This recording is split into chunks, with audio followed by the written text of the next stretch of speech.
evening. Welcome to Athens City Council. Tonight is Monday, November 22nd, 2010. This evening, City Council is going to be meeting on a series of committee meetings, 5 of them. First one is Planning and Development Committee Chair, Chris Fall. Thank you, Mr. President. I would like to start the discussion tonight about recommendations from the Athens City Planning Commission to change Title 23, the bulk controls and total lot control, total lot coverage. And in order to facilitate discussion, Paul Logue, our city planner, is here tonight to have a presentation, discuss what this means and such. Thank you. Paul? Thank you, Councilman Paul. Good evening, City Council. Does everybody at Council have a copy of what was recommended from the Athens City Planning Commission? Okay. And I hope you'll bear with me with the computer here. It's a little bit outdated and slow once we plug it into the projector. What the Planning Commission recommended that Athens City Council review is the bulk controls in our zoning code, section 23010 or 231001, which looks at the ratio of all areas of a building as a percentage of its lot. And what bulk controls do not address is the total amount of lot coverage that an individual lot within the city of Athens can have on it, which means that if you're in an R3 or an R2, you can have a building that covers 40% of your lot footprint, 40% of your parcel. Okay. But it does not address how much of that remaining 60% can you pave over. Does it require lawns? Does it require any green space, et cetera? And so because of that, we've seen some negative impacts within the neighborhoods of the city of Athens. It's having a negative impact on stormwater runoff, the rates of infiltration into the Hocking River. It can have a negative impact on flash flooding. It also has, it can encourage or promote lots that don't have any green space whatsoever on them. You have a building, you have a driveway, a parking lot, and you have your few shade trees if they're required in our shade tree ordinance. And so what we'd like to do, or what I would recommend, what we're requesting, is that we consider adding to our bulk controls to limit the total amount of development that we can have on an individual lot, so that we are keeping 40% of a lot with green space on it to address open space, to address stormwater runoff, and to get neighborhoods that are more in line with what our comprehensive plan wants and what's more in line with general aesthetics and look of our community.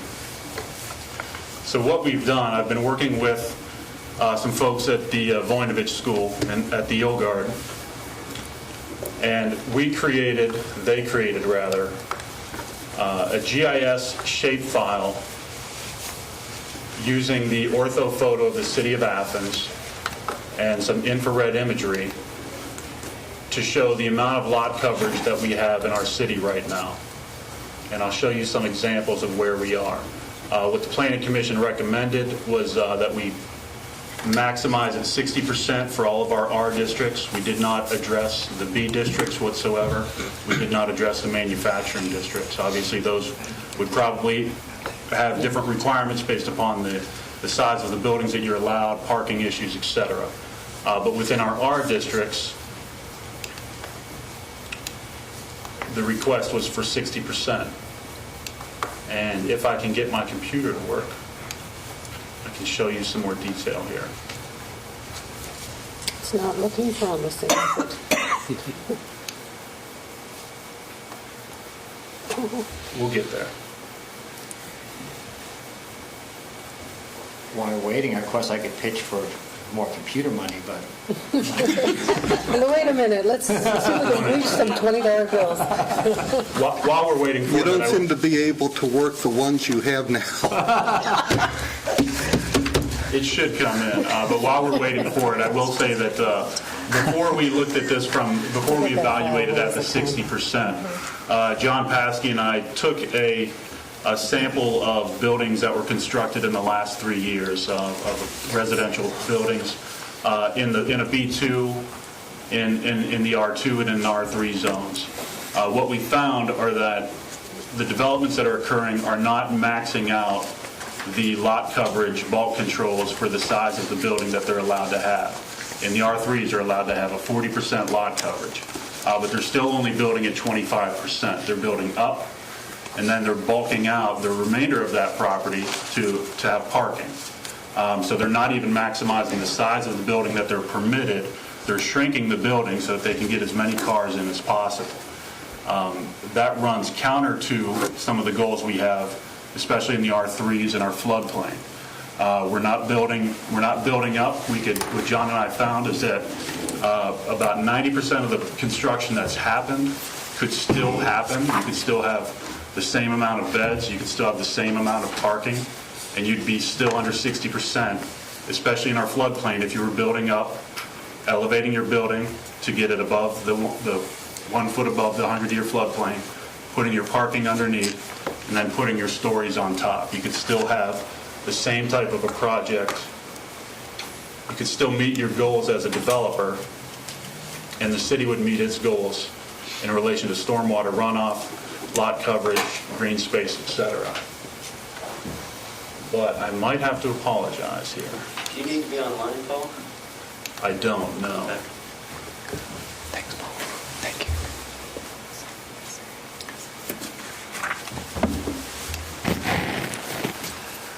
This runs computer. That's because it has ArcMap on it, right? Well, it works fine until you plug it into the projector. We need a new projector. And Ryan, do you think maybe it's the issue of the broadcasting and the broadband? I wouldn't think so, but I'll take a look at it. See if I can eliminate some of the layers.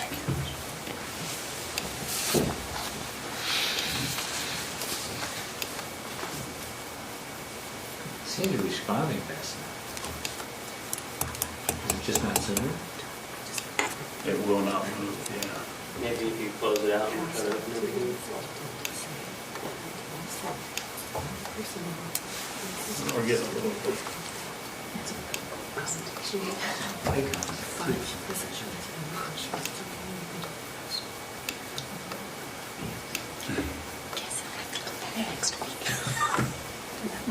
I saw it work just fine at the planning commission. Yeah, there's no difference. Let me see if I That can. video up and everything. Let me see if I can give a few examples here. This that I highlighted right there, this is on Palmer Street. This is in our 100-year floodplain. It's 14 Palmer. Right now, that has 86% lot coverage. So we have about 14% of that entire parcel is close to being green space. Now, because there is a conservative estimate with the data that we collected, a shade tree, for example, which may only be in a 4-foot square pit, it looks at the entire canopy of that tree as being green space. And so you'll see on some of the streets, some of our rights-of-ways, that it looks as if it's green space when technically it's actually hard surface.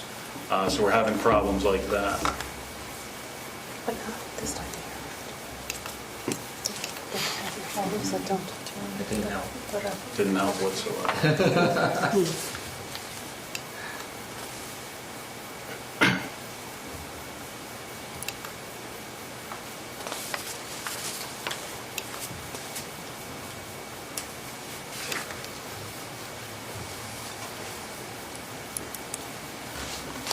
And if I can move it out, wow. Totally frozen. Yeah, I apologize. It does not appear as if it's going to work for us. I suppose I can try to reboot if council would prefer that. We can see if we can get it to work. Well, why don't we go on and Does council have, while you're rebooting, we can maybe It does wonders answer some usually. questions and such. Do people have questions so far? Well, I was wondering if, when you brought this up at the Planning Commission, if they've sold people that were wishy-washy, because I remember hearing from a couple that they were wavering, so you apparently did. Well, I think they were, and what I did with the planning commission was I evaluated several of the apartments that I lived in as an undergrad, and found that all of them actually were under the 60%, including their parking. We also looked at all of the owner-occupied homes of the planning commission members. And that's sold since Every the one of them was under 60%. When you're looking at a residential home, you're only allowed in an R1 district, I think, 30% for your building.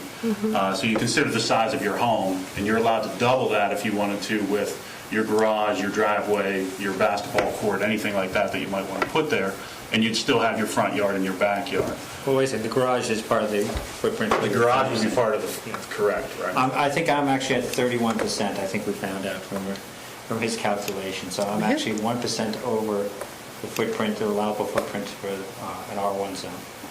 I think Harry was something like 17 or something. He was at about 17 with a total lot coverage of 27. RJ Sumney was right around the same, as was Nicholas Bittner. And we did Paula's mother-in-law, and she was sufficient as well. And I double-checked my home. We didn't find any that were in the R1s that didn't meet this requirement. There's a few out there, I'm sure. Most of those that are out there probably got that way by zoning.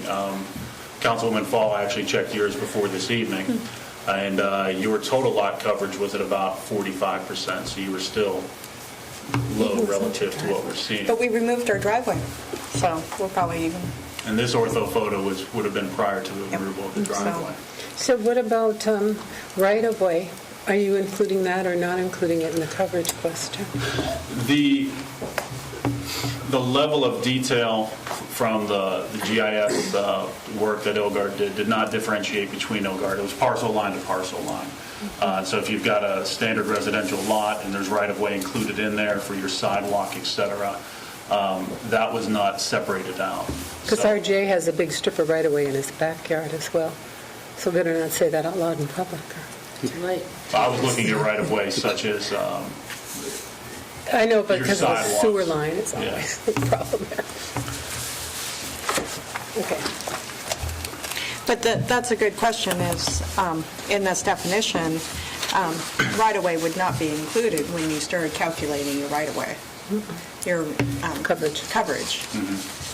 So they don't get to include that, so sidewalk and median strips and such aren't included in either lot coverage or the green space that you have left over. right. Again, sorry. He was first. Oh, okay, well, thought council members had first Well, dibs. that's, Again, the But main he's thrust of this easygoing. is actually to do the stormwater protection. That's going to be coming down at us eventually, and we're going to Very have to soon. find ways to deal with that in terms of impeding the flow into the river, which is the main thrust of it, of course. So we're looking at permeable surface, and then that's where the discussion evolved to, is that we have to start looking at the difference between green space versus ungreen space, which we've never done before. Realize some of the areas that are bumping up against the 6% lot coverage would be the R3 zones, high-density areas. This would be, again, they'd all be grandfathered in at this point. The question, of course, comes down to the 1997 rule, one bedroom and a car. That was one of the unintended consequences of everything being paved over as a result. So conceptually, we probably will have to look at the business zone as a different area. Realize that in the comprehensive plan there was discussion of eventually a high-density HD, R4 or something like that. I think we've been moving away from that, mostly because there isn't a place for the kids to play for the most part. And we can see that on the Mill Street area in terms of just the impact of having, it seems I see a lot of people playing football out in the street for some reason. Both Because actually it's there. everywhere from College to East State to Palmer to Mill Street. Maybe we need more football fields someplace, but I don't know exactly what the deal is. So that's something to look at down the line, though. But right now, again, we're trying to prepare for the stormwater management requirements that are coming at us.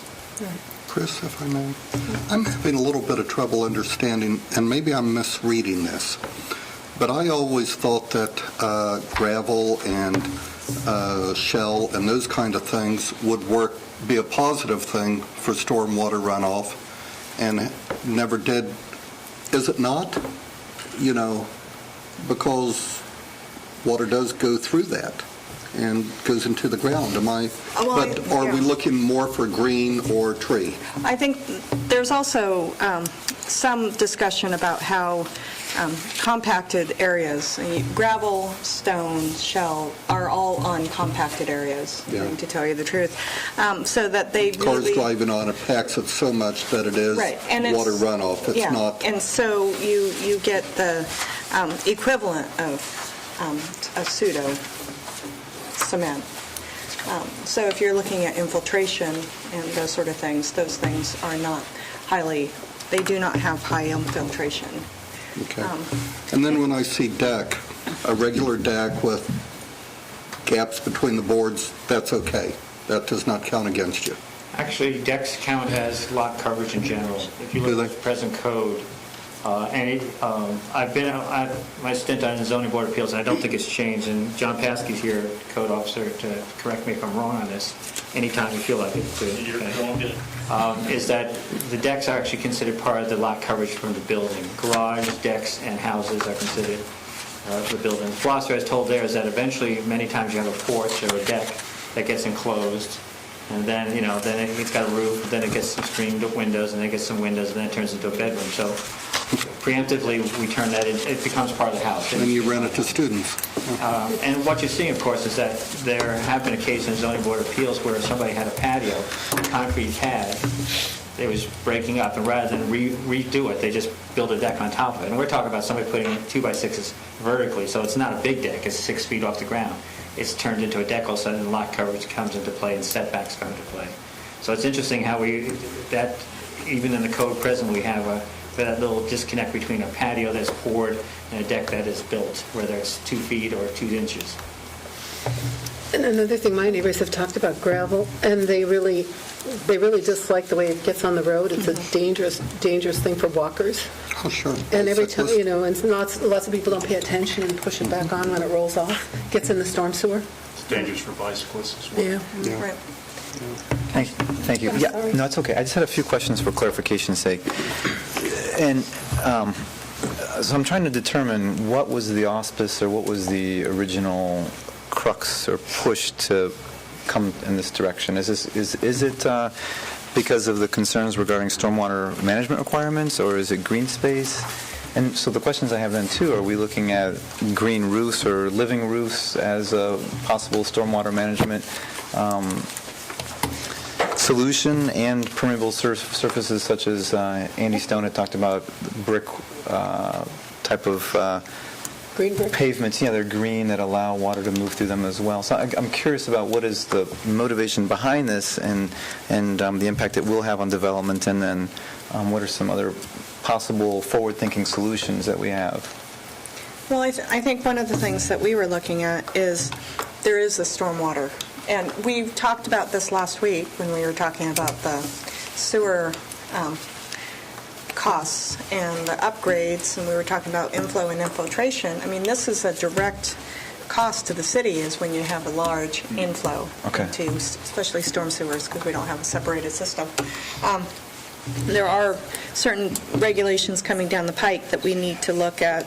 I also think that in the comprehensive plan, there is a large discussion about green space. And we have talked about this with the police and with the neighborhood associations and with students about how lack of green space in areas has a direct impact on quality of life and behavior and such.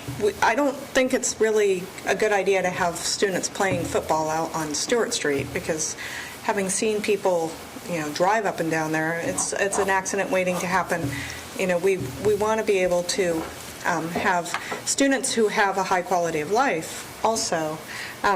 I think that when you look at, there are very few developments that have occurred that would butt up against this. And so I think that concerning green roofs and those sort of things, I think that we'd have to look at a lot more of our code right now in order to look at those.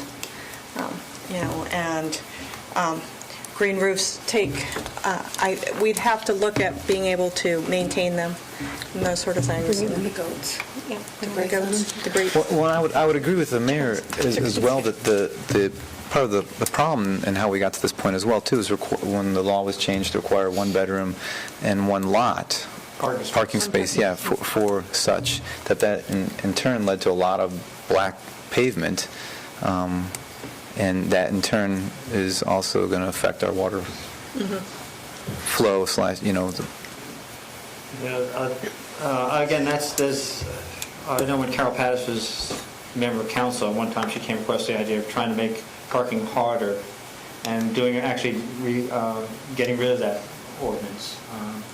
Mostly because, again, I think Paul Loeb was mentioned at the time as well, there's different philosophies of what you make parking convenient, and everybody comes.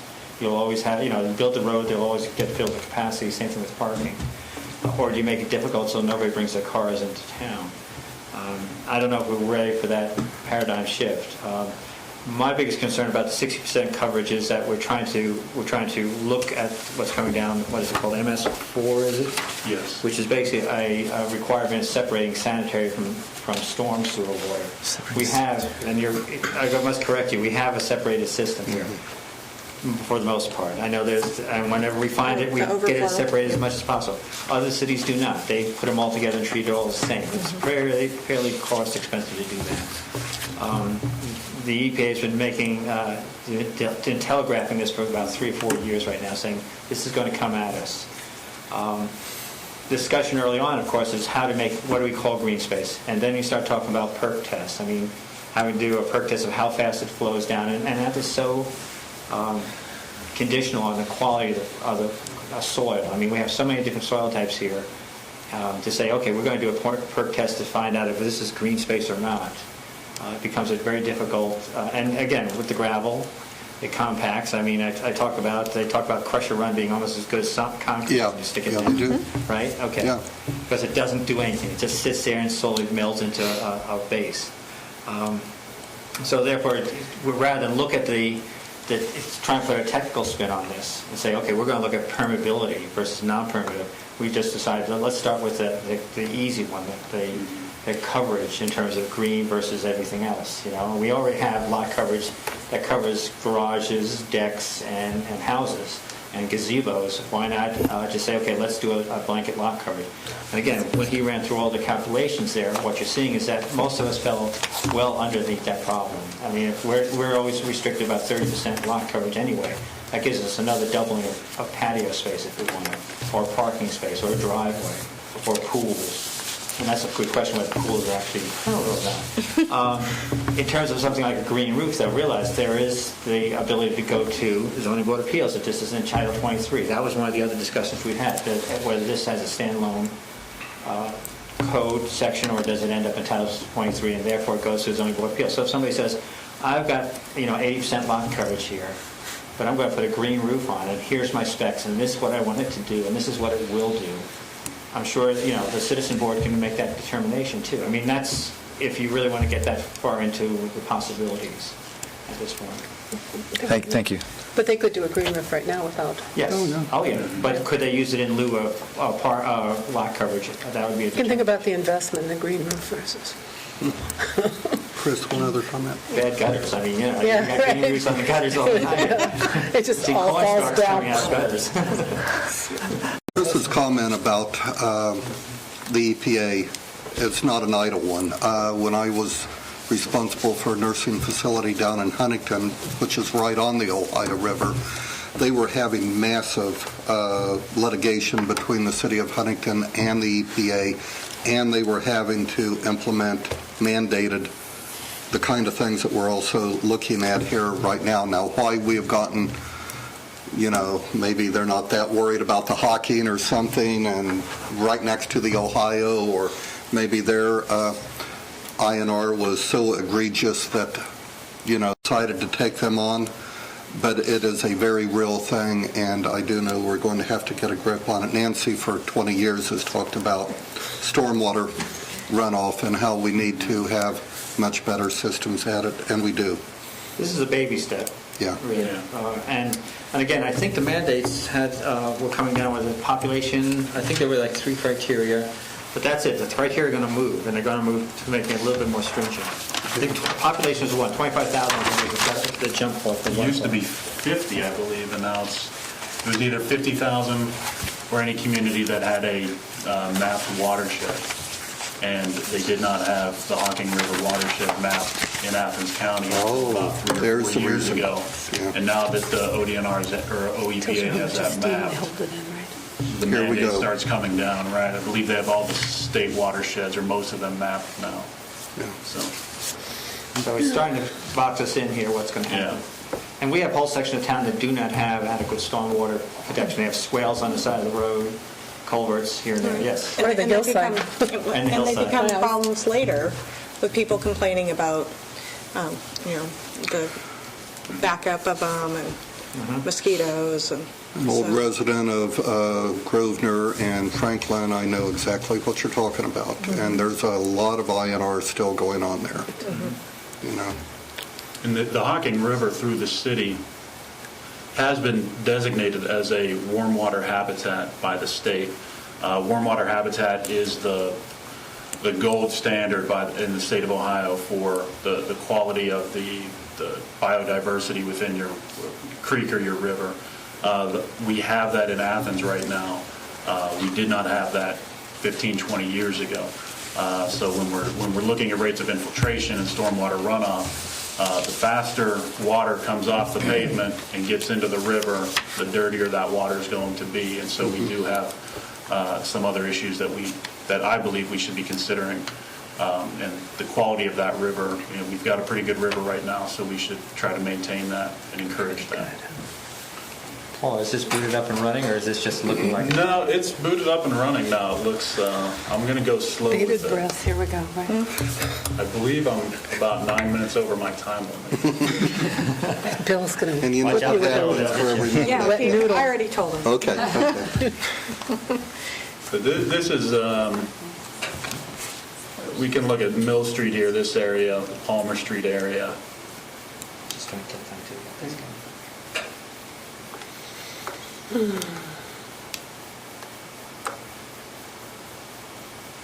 And again, as you can see, if you're looking on Mill Street where the hand is right there, that's hard surface, but there's a tree overhang on that, and so it reads it as being green space.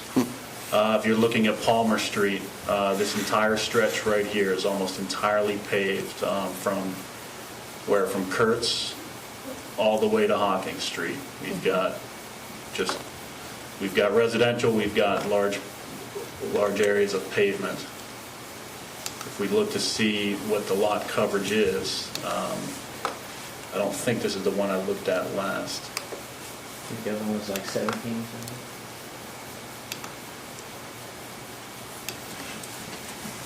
That one's at 91%. Wow.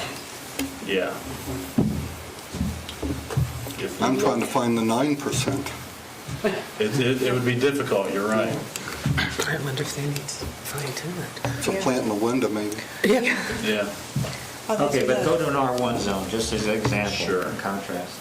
Maybe do my place. Go to 170 East State, Is that your old house? 110 Columbia. my old house, because Your old I house. cannot believe that that's not a tremendously lot-covered lot. Here's an R1 district here. This is Morris Avenue. Just pick this one out as an example. 45. That's at 45%, and I believe that's a Duplex, duplex. yeah. That used to be an R2 zone as well. Yeah, but man, I don't believe that one's at 45%. Which, is That that? one? You know where that one is? Oh, that's the And if you big look, house. just going down the They're street. putting the front, yeah. Yeah, I know, right Yeah. against the school. Oh, but the backyard hasn't been paved at all, so, Yeah, but the backyard isn't that big. 38 Yeah. right there. Yeah, here's a single-family residence on Morris. This is 38%. You can see everything down the street and across from it is pretty much in line with that. You can do my house. With the- This one's at 49% across the street. Councilwoman Fall, you're probably In violation and need arrested.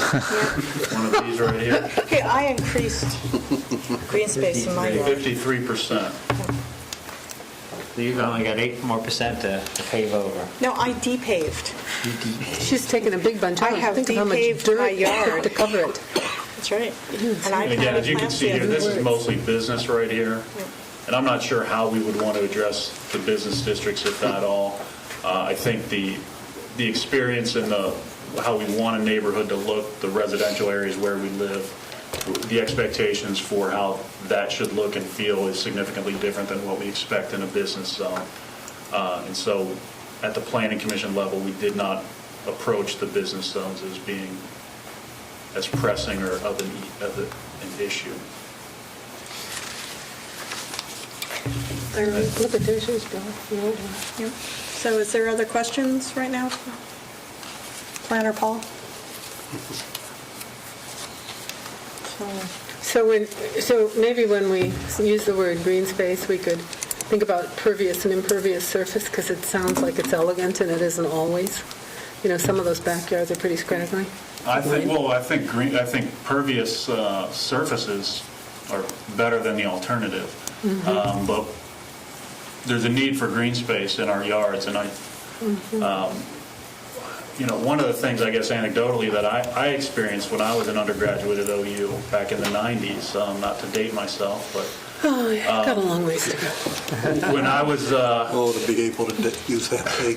1997, when I was a senior, just looking at Palmer Street here, this whole area back here was all green space.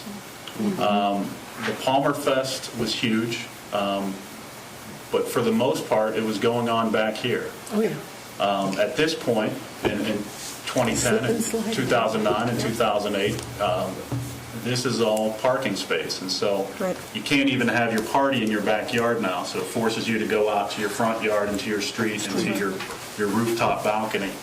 And so I'm not going to say that that's had a negative impact on what's happened I think with you're Palmer right. Fest and these block I think fests you're over right. the last few years, but it seemed to me that it was the fact that we were in backyards and we were on lawns and we were seeing bands on a lawn space is significantly different than standing on a sidewalk or standing in the street all afternoon. So, Well, I agree. but, Standing on that pavement's hard. Okay.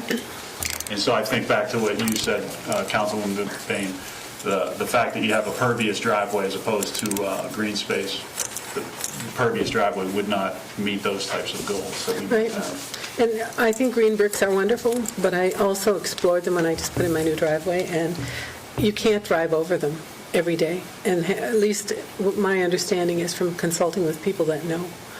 But they'd be ideal in some of the places where we have student rentals, Yeah. because they bring the car and park it and let it stay there. And then during the summer, when the grass needs to refurbish itself, it wouldn't be covered at all.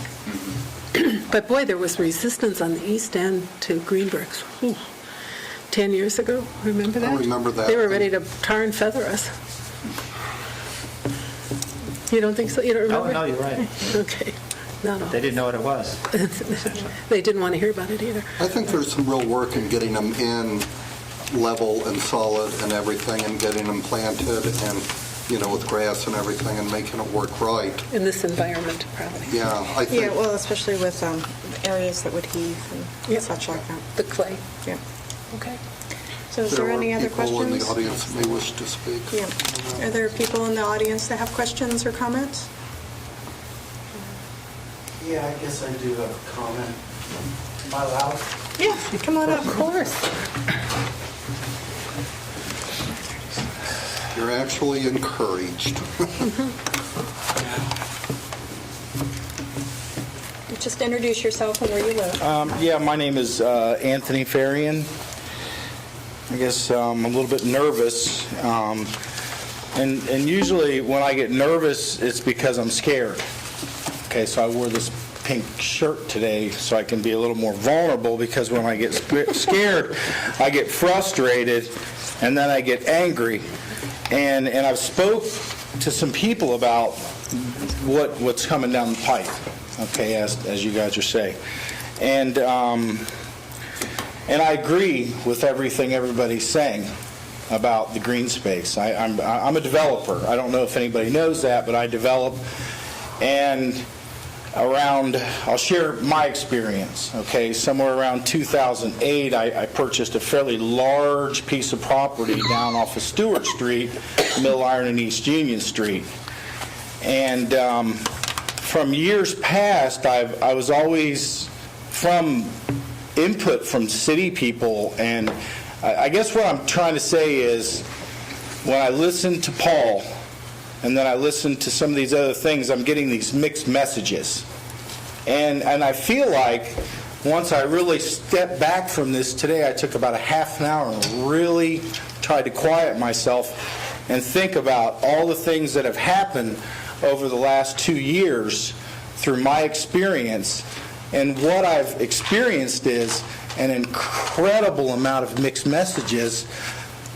It's not that I'm frustrated and angry with you guys, it's your message that frustrates me. And because there is no message.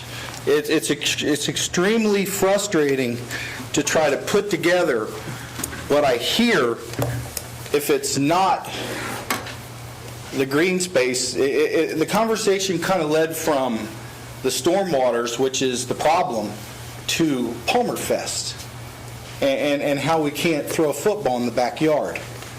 And I was like, wow, how do these two come together?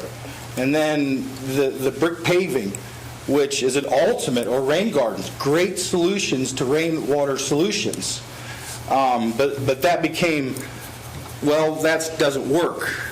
And then it flew back to, I was having fun playing football in these yards, and now there's these big parties going on. So I'm like, wow, where's this going? So, which leads me to my experience with this piece of property that I bought down here, which was encouraged from city people to be a high-density area. And let's take these people off of the Morris Avenues and off of these other places and put them in these high-density areas. And that's what I've done. And I'm tearing old houses down, and from what I understand, apparently a couple of my houses were under review here. 65 Stewart Street, I was at 71.8% on a new build that I built down there on 65 Stewart Street, which isn't quite the 8% that actually was one of my houses at 14 Palmer Street that was brought up to my attention, which was encouraged for me to do years back. Let's do this. We want this in a high-density area. We don't want all these students on Morris Avenue and some of these other areas. And I understand the forward thinking, and I'm on board with this. It's just that I get confused at the message. What is the message here? You know, is it because we don't want the kids playing football, or is it the rainwater? And if so, why wouldn't rain gardens be a great solution to the stormwater, which at one point I brought up on 6 Mill Iron Street, and then that became this huge gambit of conversation, and that quickly got, thrown out. So I paved this parking lot on 6 Mill Iron. I'm at 75.5% on 6 Mill Iron. I love the conversation about the parking. Okay, I love that. I have this property in this extremely high-dense area where most of my kids walk to classes. I mean, 80% of them. I have a half-empty parking lot down there constantly. Drive by there tomorrow morning. Go down there when their cars are there. It's half empty. I've got 30 parking places down there. 15 of them are full on a regular basis. Half empty.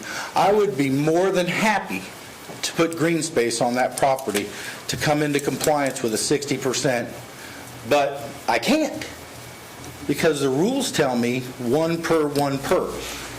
I have no problem with that. But now and then I get feedback.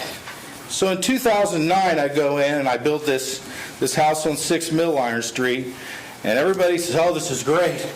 He's building this brand new building, he's tearing houses down, and it looks great. And they go out, I hear this response from city people, oh, you've done a great thing here. You've put 12 houses into one 40 by 80 area, and it looks nice. In 2010, there was no Title I in 2009. In 2010, I come back. Oh, now you're under Title 41. Okay, what do I got to do? All right, so we go through Title 41. Now I come back with the same exact plans to one of the other pieces of the puzzle down there on East Union, and I'm told last week that, oh, no, back up. So 3 different years, I get 3 different changes in the law. And then I have to ask myself, do we want the growth in the high-density areas or not? Do we, is that our goal, or is it the rainwater, or is it to quit the partying, or... And I get all these mixed messages. And then I get frustrated and angry, and people are like, oh, why is Tony so angry when he comes to these meetings? Well, it's because I get mixed messages. And then every time I try to do the right thing and I get praised for doing the right thing, you guys come back at, let's put a new law in effect. 2.5 weeks ago, I golfed with a very, very prominent man in the United States. From east of the Mississippi, this man does a lot of developing in areas. Puts huge areas, puts Walmarts in, all kinds of things like that. All right? He says, Tony, you know what? I've heard about Athens, Ohio. I've heard it's extremely difficult to build anything in that town. This is from a guy who does this for a living, who puts CVS's in places and Bob Evans in places and all these big places. And he said, you live down there, how do you build things down there? This is a guy who, and it didn't care. I thought, oh, I don't have any problems down there. I'm doing great. Everything's doing great. And then after I come back, I start thinking about these, and I look back at my experiences, and I'm like, holy crap, he's right. All these mixed messages, every year it's something different. No wonder we can't develop anything, and no wonder we can't get some of these bigger businesses to come to this town for economic growth, because they're scared. And that's my feelings, and then these people, oh, Tony doesn't get along. He can't get in with the program. What program is it that I'm supposed to be in with? If I get this every year, something different, a different message, then how am I supposed to follow a program? And then I hear that what I'm doing is great. And then the next week it's like, oh, no, this is bad. And then I got all these empty parking lots with no cars in them. So it's like, forward thinking, great. I don't know how to do that. That's up to you guys. All I can do is say, hey, my experience is I got empty parking lots down there. Drive by them and look at them. Drive by them. They're down there to look at. And these brand new buildings, because I'm in the high density areas. I'm taking these kids and I'm taking them off the east side. I'm taking them out of the west side. I'm trying to do what I thought the comprehensive plan said. Let's take them, let's put them in these high density areas. All right, and that's what I've done. And now it's getting thrown back at me. It's not good enough. Now that's great if that's the way I feel. I'm just saying this is the way I feel. I would love to put more green space in there. I have no problem with that. I think it would look great. I was one of those kids who played in the streets. Of course, it didn't bother me to play in the streets. But if the kids had more grass, I think that'd be a great idea. But don't throw a message of high density over here. I mean, the university is growing. The projections are a couple hundred kids a year. Where are we going to put these kids? I'm trying to put them down in areas where this is supposed to be. But if I got to meet that one student bedroom thing, then it's only natural for me to have to pave these and leave parking lots that are empty. I mean, I don't, so I think what I would like to see personally is, I agree, but at least give some leniency on that 60, 70%. Maybe not 60, maybe not 80, but maybe 70%. Let's try to find some kind of happy median there. Or if there's some kind of a development to drop back a little bit on some of the parking per bedroom. I don't know how you guys would do that. But I just, it's these mixed messages that make me frustrated. It's like every year something's different. And I'm trying to do the same thing and do the right thing. And I'm at this 71, 72%, but it's never good enough. And I'm trying to do everything that I'm supposed to do to make these look right. And every time that somebody praises me, I get knocked down another pedal 6 months later. Oh, it's not good enough now. So I think if we could get some kind of a solid message going here and stick to it, I think that would be great. And I think it would help the whole city out. Because if I'm hearing this from guys out, my banker said something to me not too long ago about this. He doesn't live around here. He's like, oh, you guys have all kinds of problems down here. You have problems with the city? And I'm always like, no, I don't. And then I started looking back, and I'm like, yes, I do. It's constant. It's constant. There's no message. There's mixed messages. Thanks for letting me speak. Thanks, Tony. Thanks. I would like to clarify one thing I heard. When Mr. Farian indicated that there was no Title 41 in 2009, there indeed was. Mr. Farian moved dirt, so the interpretation we got was that that was the start of a project, so he was actually exempted from Title 41 at that time. So, Okay. for that particular project. I might clarify 2 points from what Mr. Farian said as well. Both projects that he discussed, 6 Mill Iron and 63 Stewart, could have been built as is with the same amount of bedrooms and the same amount of parking spaces by elevating and putting parking underneath and being at 60%. John and I evaluated both. 6 Mill Iron would have been at 55.3%. And 63 Stewart would have been at 58.3. But the fact about the same amount of bedrooms and the same amount of. But the fact remains they're there, and we're talking about going forward. Correct. In the reality of the requirements of stormwater management. Correct. Right. And that's the key point in all of this. And so I've not heard the criticisms or the praise of any of this, but, I do know in the Third Ward I hear a lot about people parking in front of houses and such as well. So if we have the parking discussion at some future time, we'll invite Mr. Farian back and talk about that. But certainly, we don't want to, I don't think any of us have heard, maybe we have, the conversation, praise and blame and so on. But what's there is there, and now we're talking about the future. And we don't, I have no judgment about what... And everything that's there is grandfathered. Yeah. Let's make sure everybody understands. So we're not going to that make you rip your parking lot going to be marching down State Street demanding that, people rip out driveways or whatever. Yeah. None of that ever happens. It's just trying to come up with a clearer message on what the expectations are going forward. And, I usually make it a point to never comment on what people say at the podium because I don't know that it's our job to get into an argument when people need to be able to come to us and say what they have to say without us, retorting everything they have to say. But we do hear from many other sides that are concerned about the way they see their city going and the demands that cause us to come together and talk about these issues.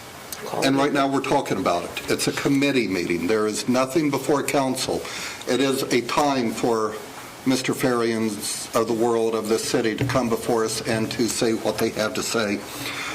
But I guess one of my frustrations over the years is the idea that the city of Athens is hard to develop in. Name one we've turned down. Which large development that this body gets tremendously criticized for allowing to go through? And we all know the names. We can point to them on top of the hills around the town. And name one that we've turned down. So, I would take that to task a little bit. And I do work for a guy that has a very large development going. And believe me, I've had more than a few frustrations in seeing that project to the point that it is. But I think that the rules that we make try to bring a consistent message. But that doesn't mean that these are not living documents that change and always will. Paul, I'm sorry, Chris, I don't mean to run your committee. No, that's okay. If you remember during the comprehensive plan, the Davies Group looked at our infrastructure, and they said 64% of our city was actually environmentally sensitive or impacted, whether it's slip prone because it's on a hill or flood prone because it's on the flat. So therefore we have, and most of that was developed already. So we always have these issues in terms of development. Again, you pointed out this is a committee meeting where we can pretty much, I know you like to stay on track, Well- but at the same time, this is a question where we do explore this before it becomes an ordinance. This is the whole point of this discussion here. And again, coming back to parking, parking is another discussion for later, and the philosophy of parking. If you remember, Mr. Pearson used to point out that a bedroom requires 70 square feet, a parking spot requires 180. So actually, when we start talking about high density and what we want to see in high density, and this is probably for the Planning Commission discussion, but your input is important as well. We'll never reach the high density we'd like to see if we always require that parking requirement. And I'm not making an argument for that or against that, just realize as long as that 180 square foot has to be there. What Paul Logue is talking about in terms of the impact is building up. Again, flood area, all Stewart is, all the Palmer is, most of Palmer, I don't think all of it. So the philosophy of building the parking spaces, which has been done around since 70 in the university territory, South Green, New South Green. This is a way to accomplish that high density as well as the elevation required. And again, mixed messages are going to occur on a committee level. I would hope they do, because then otherwise we're in groupthink. So I have no problem with this discussion going where it's going. Chris, also, if I can, the old-timers like Paul, Nancy, and I that were here for the parking discussions, that came out of great frustrations of east and north side neighborhoods that were furious at us because we were either not able to enforce what was on the books or we didn't have effective measures on the books. People would line up and be all the way back to scream at us over parking issues. Those of us that were in this room remember them well. What we did with parking probably isn't perfect, and it's time to take a look at that living document one more time and see if we can not tweak it and make it better so that, everybody's needs could be met a little bit better.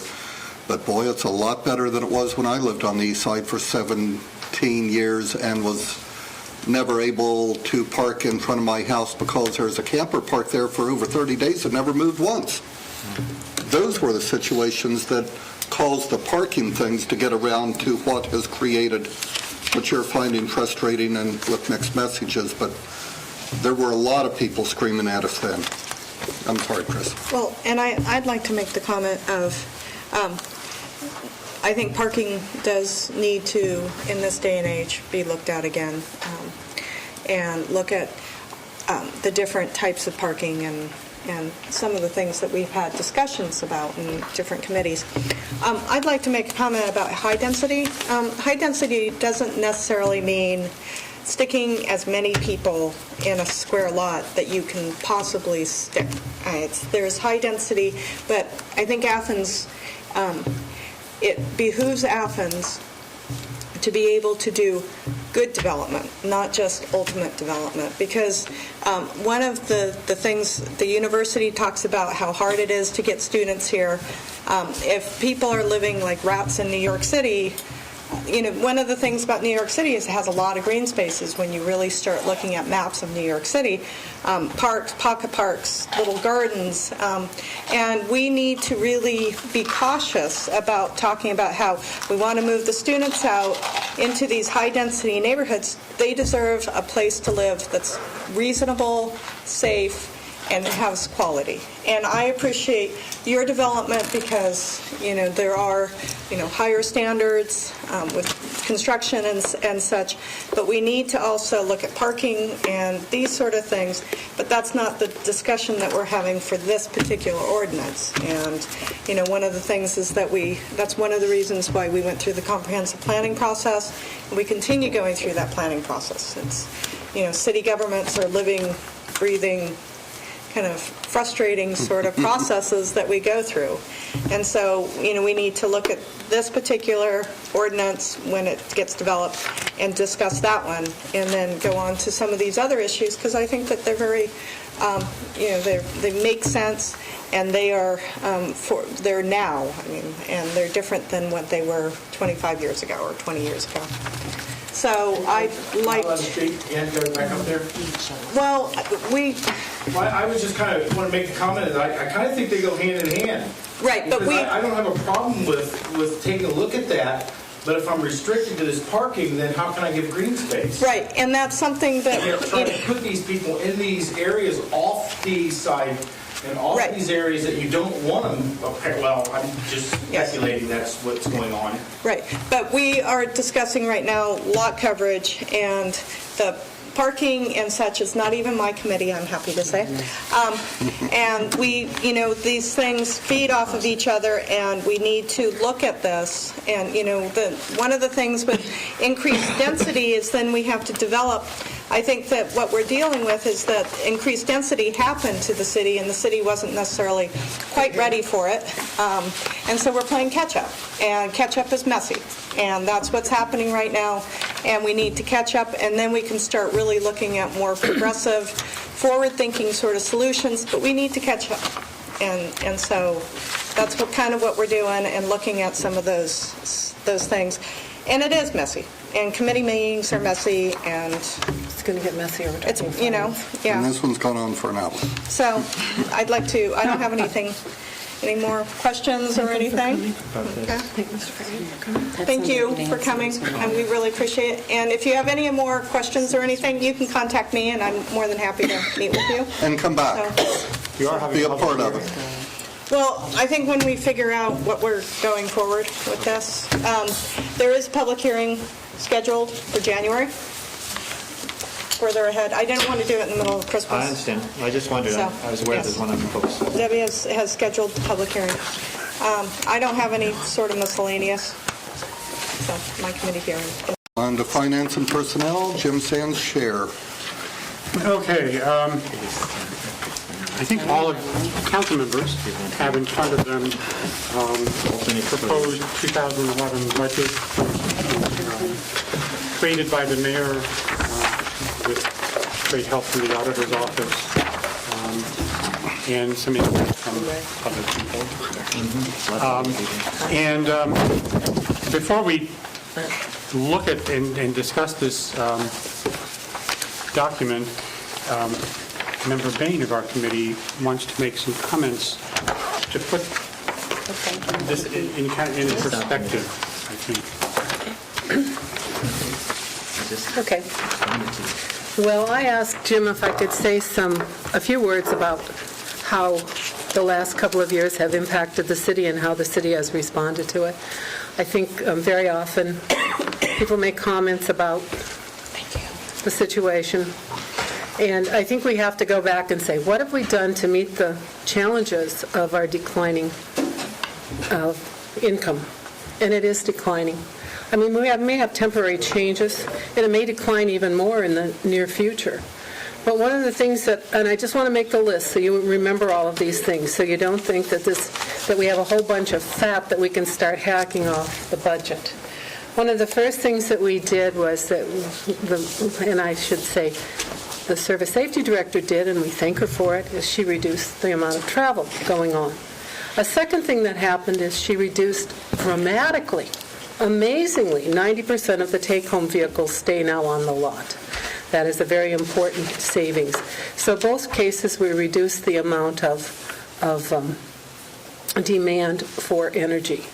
We reduced the number of vehicles, and we probably will see that continuing. We've had soft freeze and some cuts and reorganization in personnel. We've made serious and substantial efforts at energy conservation. We can say without a doubt that the people who work for the city have tried very hard to reduce their equipment and supplies budget. We don't have enough paper clips to cut anymore. We don't have enough pads and pens to cut.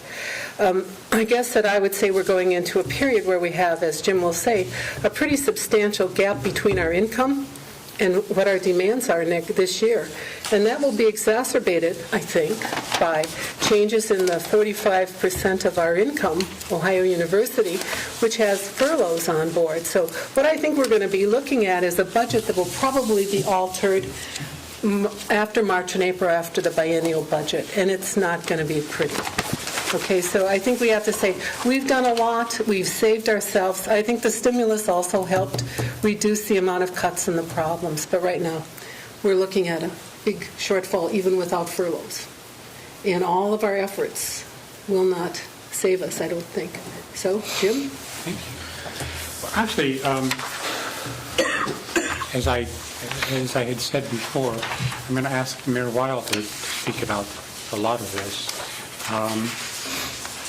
Just so everybody knows what we're looking at, we have different funds within the city.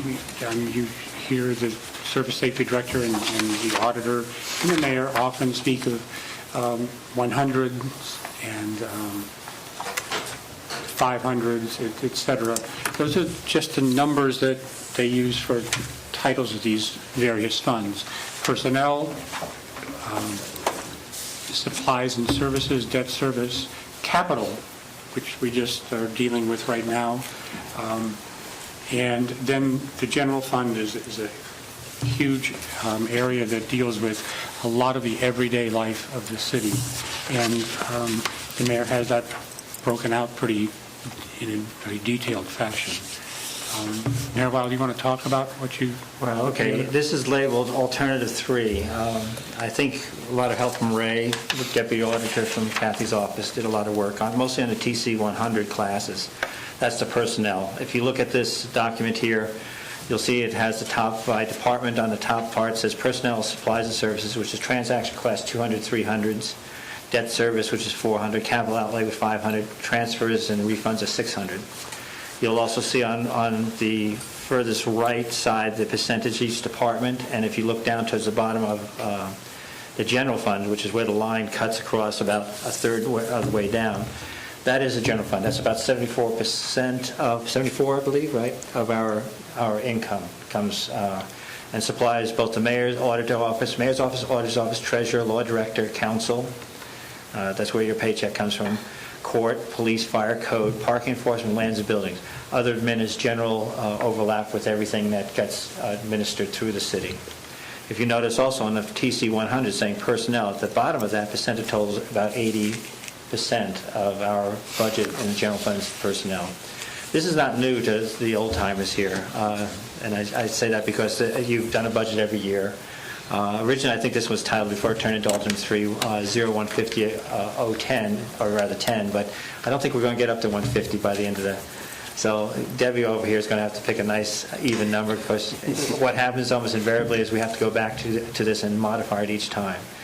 Kathy gave you a report, I think it was October 18th, on the estimated revenue. We were looking at about, in the general fund, about 11 million and 11.2 million. I have not made that grade, as you can see. Part of the thing she took out, of course, was the local funds, government funds, which was out of that. So it's not as close as I'd like to be balanced at this point. So we're going to have some problems even within that, if I understand correctly. This is, as I think told President Bias there, this is set in mush right now. This is the first view of it. You'll notice that almost all the capital has been taken out in terms of capital outlay. The other funds further down below, some of the capital outlay in there, of course, is the $1.5 million for the buses, which we've got those large lakefront buses that were coming at us, and we'll get reimbursed for that. So that has to be put into the mix. Some of the other ones, of course, are debt service and just some CDBG formula money, which comes yearly. The total is about, if you look all the way to the bottom, about $30.9 million. If I look at last year's 5009, it was 31.076. So really what we've done, we've carved out a smaller budget this year, knowing full well that it may not make the grade either, and we don't know what our biggest employer is going to do. I know there's little bits and pieces in here I still have yet to whittle away. But we can do that over the course of the year. And I probably will just take questions at this point. Well, before you go whittling, I could go over this, which is Paula's recommendation. Which is from the what? staffing. ordinance. Okay, since I don't have a copy of that, you can whittle away. Okay, I'm just going to go over it. I think people have it in front of them, and I apologize for not giving you one. I thought you had one tattooed on your arm. Well, it may have gotten late, and I didn't print it out. Okay, so first of all, we have, on the first page, we have, you want to say it, Paula, or should I? I'm sorry. We're going to lay off, we're not going to lay off, we're not going to, I'm sorry, I said the wrong word. Just use We that are wrong not word, going yeah. to fill 4 positions in the general fund. That's the first thing. 4? Yep. We have a pending retirement in the street maintenance task position. We have vacancy for a patrol officer and a firefighter, and at this time, based on this anticipated revenue, we feel that we need to at least wait until after the first quarter and the figures are coming in from the auditor to review that. And we had a custodian transfer to another job, so we will not be filling that fifth custodian slot. And the So total it's 3 in the savings, general fund and 1 in streets. yeah, and the total savings is going to be about 200,000, I thought it was. 200,000 plus in the other fund, another amount. Okay, so, I did recently make one additional small change, and that is to change the, you have auxiliary police, and right now they're listed in the staffing ordinance as 10 plus 2 communication officer It's on here. auxiliary, switching that to 11 auxiliary and 1 communication, not that we're filling anything other. These are the folks that come out for our main events. okay, so just to see how it looks on this sheet of paper, just very quickly, you can see that number 1 is about 60% down the page. It says custodian with garage attendant goes down to 5, and what we're going to do is switch that person over. No, that's just the plain old reduction, isn't it? On that page, we see the number of patrol officers goes from 19 to 18. This is authorized staffing levels. This is why we need a wireless mic, so when you wander around. She will have one at the next meeting. Okay, then as we go down, you can see firefighters, 16 down to 15. On page 2, what's the next one? Somebody pick it up. All right, Street maintenance tech, 11 to 10. Mm-hmm. Assistant Director Recreation, 7.5. I think that's the old change, isn't it? Yeah, that's the old change. Okay. We've already done that. What else is there? Sorry. Let's see, Community Center Assistant Director. that's just the portion. Okay, then if we go over to the last page, you can see the request that Paula just made with respect to the police auxiliary and sworn and communications officer, which is probably not a major shift, but something for future use. So we have the 4 positions there, and this will be up for first reading on Monday. Okay, and realize what we're talking about here is, Kathy was saying, we're pretty much flat revenue. And you have to, well aware of the fact that in terms of the union budgets, we're all running 3, what's the top end of our 3 unions? 5? The last union, police, 4? I think 4. Okay, so you're looking at saying we have increases built in within the union contracts of something fairly high that I don't know is sustainable at this point. I mean, we can whittle away cars, we can whittle away paper clips, as you say. We have whittled away cars. We have done, yes, we have. And that's it. You look at supplies and services on the general fund, 17%. And again, there's nothing in the capital that we're looking at. So if we have capital things like fire escapes, hopefully will be cheap. These are things we're going to have to start looking at and saying, how do we get those ends to be? And again, we don't know what the state's going to be coming at us with. And when I say the state, it comes down directly from the state or through the university's payroll. Not to sound doom and gloom. Some of the things we did take out, and one of the reasons why the total budget is a little bit lower is that we decided we're going to probably leave out a lot of the capital until it's the needed capital projects in the appropriation in this budget. Mostly because there was some confusion of when the authorization, the appropriation, and the amounts that would be needed. In many cases, when we're doing design and engineering, we've been going in quite regularly and trying to bump that up or down depending on what occurs. So the philosophy right now is to reduce that. Some of these numbers will change a little bit. I'm going to keep working on it with the help of the auditor's office. Mostly what we end up doing is looking at saying, what is our expenditure this year? how much have we spent, what do we think its carryovers are going to be. Some things don't get, the bills don't, some things get paid at the start of the year. We want to have money in there to do it. Some things get paid at the end of the year. We want to make sure the money's there before we zero it out. So we haven't looked at all the bits and pieces on that. But this is pretty much the structure you're looking at right now. Pretty much a pretty solid hiring freeze right now, I would say, right? Well, we are hiring again for the solid waste control Yes. inspector. This position is funded by proprietary funds, though, so that's something that we can look at differently. In addition, in the budget is I would view it as rather slight increase for a percentage of our non-union employees based on whether or not they're receiving longevity or if they've maxed out in their step, so if they're receiving an annual step. But again, it's not at the same level as what the we haven't gotten there unions yet. have negotiated, but... Any questions on that? Well, we also probably need to add that we're going to move 2 custodians to the recreation budget, which is they're going to be paid out of the recreation budget, which is a proprietary fund. It's a community center, not recreation. Okay, they're going to be paid somewhere other than the general fund, right? Yeah. Because that's where they work. That's where they work, essentially. Makes a lot of sense. And they'll be supervised. Yes, and I hope they'll be supervised a little bit. They'll be supervised one way or the other. Anyway, that will be, there's another few sheets that we haven't put on here yet that will be in the staffing ordinance. The other place, we're going to move a custodian into the parking garage. That's still another one where the funding will be. Into the parking garage. Well, they're in the parking garage now, as we often say. I see them in there more often than here, but that's the place, they're going to be funded by the parking garage. Okay, so that's Another example of a proprietary fund being able to pick up some of the... because up till now, the general fund's been subsidizing that. And about every 2 hours, they're checking the meters at night, so that's... And then, so the other 2 will remain in the general fund. But you can only move things around so much.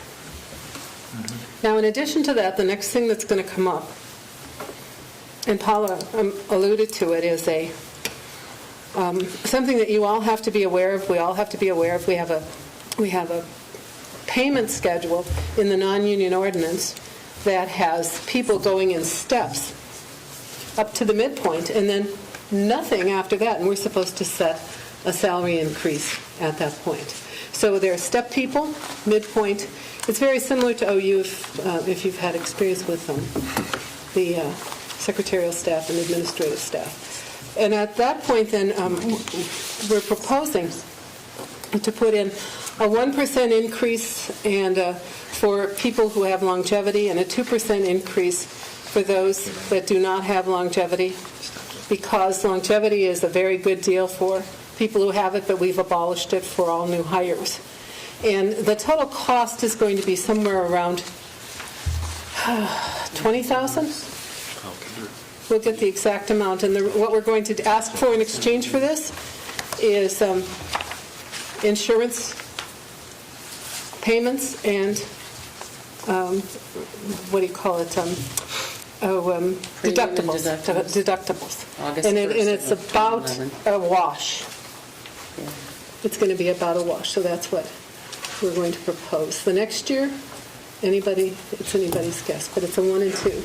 Now, longevity kicks in by ordinance, and it's up to 6% on people that are topped out, so to speak. That's a lot of money that we're committed to, and maybe in the not-too-distant future, we'll have to look at many different things, furloughs or cuts or other things, right? But right now, we don't know what we're up against. All we know is that we have to have enough money to start the year, and we have to clarify something, so maybe the proposal for the increase won't come right away, depending on what. I've been gone, I'm sorry. All right, anybody have any questions on this part? Yes? I just want to make a comment. I really appreciate the fact that the administration and the auditor and the mayor and the service safety director have been really, trying really hard to find areas to cut, given the fact that so much of our budget is personnel and the fact that most of the cars stay home now. And, I think that you guys have been really, paying attention, and I really appreciate that, because I know it's hard. And we're getting down, my concern is that if we always just say, well, we'll just not count on anything from the state will say, oh, they're not counting on anything from us. So it's kind of a circular. I hope that we don't have to slash as much as we're anticipating, but I'd rather anticipate the worst than have to go in and do the machete work later. So I appreciate that you guys have been, really doing a conservative job on budgeting, and the fact that that your proposed budget is coming in under than this year, I really appreciate that. I think that's just doing a huge amount of homework for us, and I really appreciate it. Well, hopefully we can chase more grants and fill Right. some in there, but that's always a wish on it, and there's no Right. guarantee in it. But, it's like the education funding for the state. If you cut back so much, then do we all of a sudden lose the ability to go after funds or grants because we all of a sudden cut back the amount of matching? It's this kind of horrible. Thank you. Okay. What I love this. I just want to make it clear that the 4 positions we're talking about we're not laying off individuals. These are positions I know, I that, said it for wrong. one reason or another, are vacant at the end of the year, and we're just not filling them at this time. And we're going to take them out of the ordinance, too. And so then we'll take them out, remove them, and so that makes the personnel line look more Okay, and that will bring us down What to next? 167 full-time. I guess, I don't know what about the .1. Should be 163. But essentially, it forces us to come back to this body to fill those positions when they're removed. So. and identify content. I did have the stop-loss information. I left it downstairs. Did anybody up here get it? 75,000, You yeah. got it? Okay. Yeah, I don't know how it fits in here, so we'll have to massage that in. You have a copy of it, I guess? I did, but I didn't track it. I didn't bring my copy either. We were so focused on budget. So those of you who don't understand insurance, we self-insure up to a certain point, and then we have to buy insurance from a vendor for the remaining part. And it's, and I guess the prices have gone up about a bit. What has new, right? So we'll have to adjust that. I think we'll be doing this a lot. Maybe we want to And involve the more people. the ordinance for stop loss runs from January to January, so we need to be, that ordinance will come up for first reading. We're proposing, let's say, now we're proposing a special session for next Monday to introduce the budget. And the personnel. Stop loss, the personnel issues, and then we will have second and third readings on regular meeting nights. So we, no, Okay, you're going to go right through No. 29th, right? You're 6th right. and the 13th, I think, are the Yeah. I don't. We hope to be through by the 13th for this year. So, well, 3 weeks in a row, 3 Mondays in a row. And we have a few miscellaneous, too. Okay. Any other questions right now about the budget?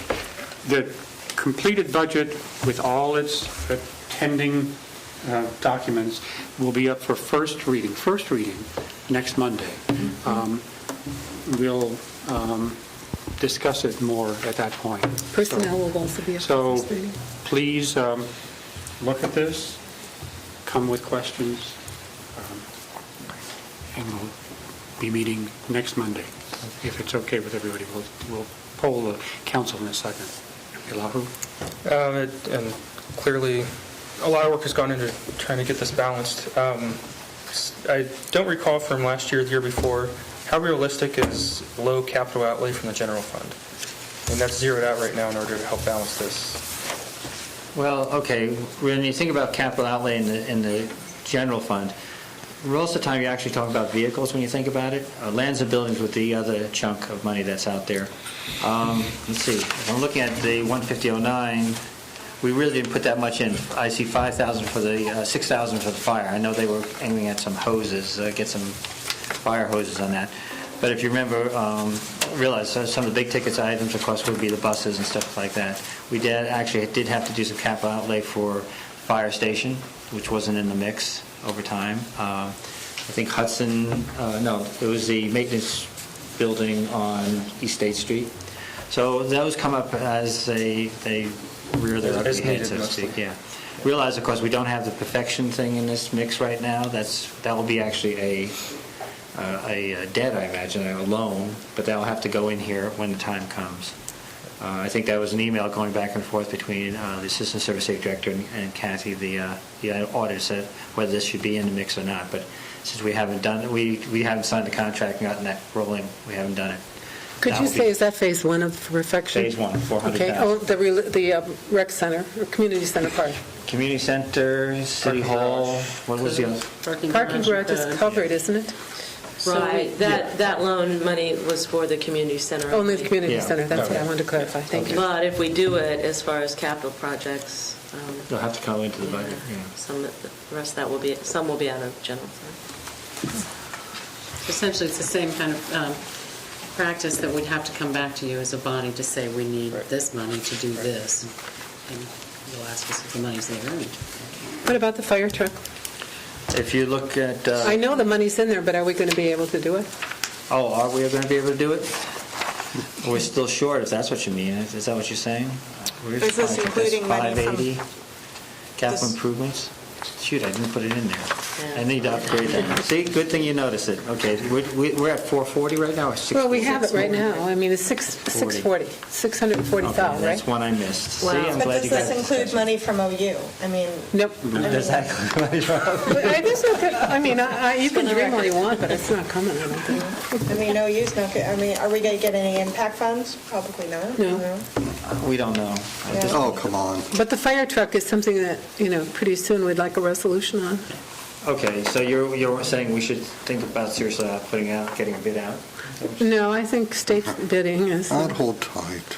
yeah, we can blow that 600,000 stuff in. We have to, again, if we're talking about $1 million fire truck, we're more than halfway there. So Well, I guess guess an optimist says we can that go several council members have said state purchasing has a truck that other people use, and how much money do we have, and kind of think, Okay. I mean, We've been Look at that. told that, yes, that list, state list does exist, and there is a truck for 600,000, but it's pretty stripped down. That's You pick and choose. You want ladders on your ladder truck? You want hoses on your truck? I don't All that stuff believe adds it's to it. ladders and hoses, It's all I bet it's air à la conditioning. carte. Yeah, That's what we're told. yeah. I'd like that clarified. I did check, and I indicated that the Sutphen model that they were looking at, they indeed were basing on the state bid pricing. And indeed, as Councilmember Sands said, it's when you start to put the things on the truck that this changes. So- Well, I guess, But maybe we can ask for what those specifications are and for justification of each item. and stuff leather on the seats. truck. I mean, I'd like to have leather CD seats in my player, car, CD player. I mean, but I'm just saying that sometimes when radio. things are tough, you say, okay, either we take the fire truck we have and we refurbish it, or we buy the new one. And, that's kind of the choice, and I don't feel like going out and doubling the price. I'd like to see some reconciliation between the amount that's in the state, which I assume has at least hoses and ladders, despite the levity of that comment, and the actual amount that we have here. Okay. I mean, that's a request, please. Okay, and personally, I don't know how close our present ladder truck is to its end of its lifespan. I know I'm told 20-plus years, but again, there are 50-year-old tractors in the fields. Okay, so I don't know where we are. I think when you talk about refurbishing it, it would mean taking it offline. And leasing a truck and refurbishing it and then bringing it back. And I know that I Okay. heard from the chief when everybody else was going up and down, and I didn't really want to, that you had to enclose the back now because he thought, that kind of stuff. Safety. I mean, safety's been upgraded over the years. And we have X number of dollars, so think about it. Okay. Personally, I'd like to see a little bit more saving before we go commit ourselves to buying something, but that's okay. The Yeah. time it has to do with the life expectancy of the present truck. Well, we only know what we've been told. I mean, I only know what I've been told, so. True, I'm not an expert in fire trucks either. No. Tonka trucks, Any fire other trucks. questions right now? The Service Safety Director had a couple comments. Additional items? Oh, additional Also known appropriation as items. expenditures. And I knew that was going to happen. Would you take them home? And this is two council members, well, more than two anyway, underwater. Andy may ask, they're looking at the dollar amounts now, for a decrease in authorization from the Brine Lagoon project number 247 so that they can access monies for other projects. And this would happen, of course, Monday again, too, if it's determined that they have that. What are they going to do You in funded 1 month? the Brine Lagoon repair at about $150,000. He spent $70 to $80. So that money's been appropriated. But because it's been appropriated to the project, he cannot utilize those funds for projects without going through a decrease in authorization. Is he planning to use those in December? He would like to start the water modeling, he indicated this morning at staff. And that's where particularly you're looking at the use of the water, what's remaining in the lines, trying to get the water moved more effectively. So you want it in south side. 200s and 300s? He would be, I'm sorry. You have it in probably 500 correct in now, the professional and you want to go down to services. 200s and 300s? Yes. Okay. The other one is the Richland Avenue project. It's coming to a close, but won't be closed out until sometime next year. But there is excess money in that project that he won't need to finish that project. So I do not have a dollar now on that project yet. There's excess money? That's amazing. The bids came in under, that the full appropriation authorization was given from the front end of it, so that's locked up those monies. Which Richland project is this? I'm sorry, that Roundabout. roundabout Okay. in the bridge. The big one. There, yes. Yeah, and again, that's our portion of the money we're trying to move around. The state's not going to let us keep that excess money. But our share is actually, reduced against the whole cost, which we do. And do you want that to 500 to 300s? Same, yes. Okay. Yes. And you want this both under suspension? If he's, Give us the either he gets number. it started or he doesn't. Do you know so. a number? Can you give a number? Okay. And then I think the auditor has at least one. Well, it's just really a minor one that I was just going to have the mayor correct, as with the capital money for the fire truck. What did I miss? Is the water, we haven't had water loans for a few years, any water department loans. And this year we did take on a no-interest loan through OWDA for the Curtis Mulligan project. And so that needs to be changed in 744 in water debt. Okay, I put in there 344. I wasn't sure how much. It's 24,000 is the amount we need. Okay, but I thought there was another water debt that was coming due too. There's Curtis This- Mulligan, which is a yeah. payment, and I thought there was another one too. No, that's Not it. in water, I don't believe. So that's the yearly charge for the. This was, I think this 344,000 you found was the full amount. Was that the 320,000 or something for the That's what it project? sounds Yeah. like. That's exactly. That's, But we okay, so really I only- looked at the total That's rather than payment. Right. Okay. Now that we will be on a schedule with OWDA, of set payments, just like in the sewer fund. We don't have a choice of paying back early or anything like that.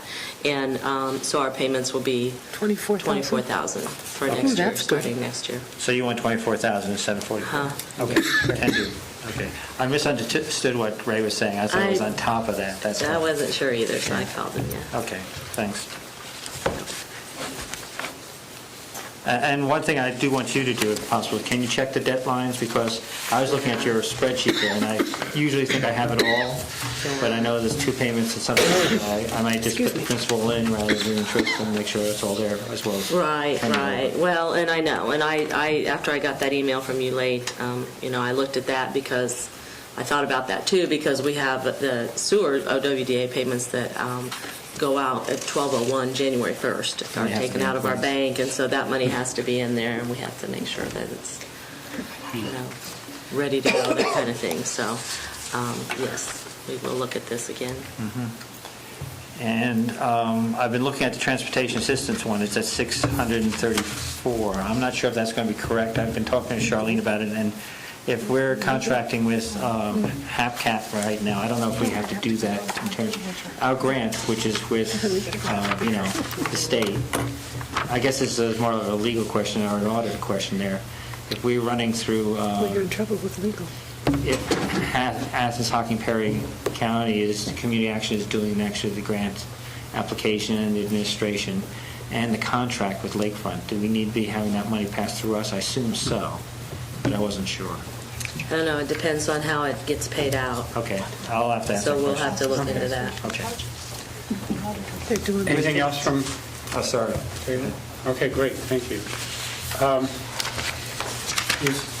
Does anybody have a problem with having a the special meetings where meeting we've organized them? on Next Monday? next Monday? I don't have a problem. I will not be here, so if you guys Oh, need you don't to have a for problem some of that because- stuff, Oh, make We're sure- not hoping to suspend. Oh, Okay. well, we're not suspending on the budget, but we just did hear some from the Public Works Director, he'd like to suspend. Well, you So- might have to wait till the 6th then. Okay. And then another special session on the 13th, okay. which would end this up for the year. We can still. Okay? So that's the way we'll go. Okay. And that's it for Finance and Personnel. It'll be our big night next Monday. Environment? All right. I'm actually going to mostly skip over the first item on the agenda tonight, and we'll pick this up either sometime next month or in January, and that is the green building policy for municipal construction or renovations. I have read through a few ordinances, model ordinances that other places have used, so I've got a pretty good idea of what's most common. I met with an architect last week who's certified in LEED practices to discuss, the feasibility and sort of how the process is. So I'm still working on putting something together. We will come back to that in the coming weeks. I do have a miscellaneous item, and this was brought to my attention somewhat late in the day today. I just have a couple copies here, so I'll pass these around. What you see on these sheets are ash trees in the city. And these are mapped because of the emerald ash borer, which many of us have heard about, which is destroying ash trees across the country. The Shade Tree Commission and Ron Lucas have been working on an inventory of ash trees because the city is going to have to pay once they do get infected, the city will have to pay to have them removed and replaced. These are ash trees on the city right-of-ways? Correct. Okay. Yeah. And this is throughout the city. This is just the east section that are shown here. There are, I think, a little over 400 ash trees that in the city limits, and there's a lot of work to count those and map them. But we do have a good idea now of what's there. 449. The total cost to have these removed and replaced is estimated at over $230,000, and of course, we would not be doing this all at once. As far as I know, Athens County has seen the emerald ash borer, but we haven't seen it devastating trees to any extent. I don't think it's made it down here. Has it not made it yet? Last I heard I it don't was think in it's Perry. Athens. No, it's not in Athens, it is. Suggested it may not even My come. understanding was the entire state. Well, they've quarantined the entire state, But but they the say fact that, is, I but think it's, the last... yeah, you're right. The I last mean, Kentucky, sighting- part of Kentucky's quarantined too. But they don't know how it's going to be in the more southern locations. Well, the Forestry Department and the members of the Shade Tree Commission are quite confident that it will come and devastate these trees, confident enough to come up with a plan for how to replace them sort of starting now. And to that end, there's a grant that became available very recently with a short deadline. This is a USDA, you might know more about it than I do, Paula, but I'll go over what I know. This is a USDA grant from the Forest Service with a 50% match, 50% required local match that can include in-kind contributions as well. December 15th deadline for an application and for work to be completed sometime in 2011. Ron Lucas has put together a grant application to perform the work on the trees that you see on the map that I passed around with here. It's an application for $20,000 in grant funding with a $20,000 local match that's required. I did not get the information from Ron about that local match, whether that would be in kind or mostly in kind, or where the funding would come from. Is that known yet? Basically, in order to submit this application, we are indeed asking for that match in cash, and we may be able to utilize some in kind. He actually, when he ran these numbers, it was looking more like 32, 33, but there was talk about diameter of trees and what have you, so he's erring on the cautious side. But if we are awarded, we may be able to do more ash trees. And I have to, underscore what Councilman Gosney stated. Everybody said, if it's not here, it will be here, and these trees will die. So we'd like to take the opportunity to go ahead and apply out of this year's funds, although I haven't identified from where yet. But and we would actually need to state we'd meet the $20,000 match, but again, it's another reimbursable grant, so you have to pay out the 40 in order to get your 20 back. And I would anticipate we wouldn't need the actual cash until Next year. if it was awarded next year. Correct. But still, it would be an expenditure. Questions, from council? So am I understanding correctly that we would be applying for a grant to proactively remove live trees at this point that the experts say is imminent that they're going to be infected? Yes.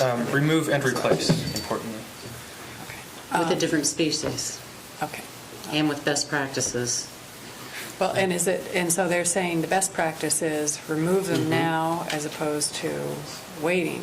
And my only question being is that I thought that I had read about the Dutch elm disease that happened earlier, and in part of the reason that it was so devastated is that, yes, towns did clear cut before all of the trees died, and that if in fact they hadn't all been removed, then we might not be in the shape we are with Dutch elm disease.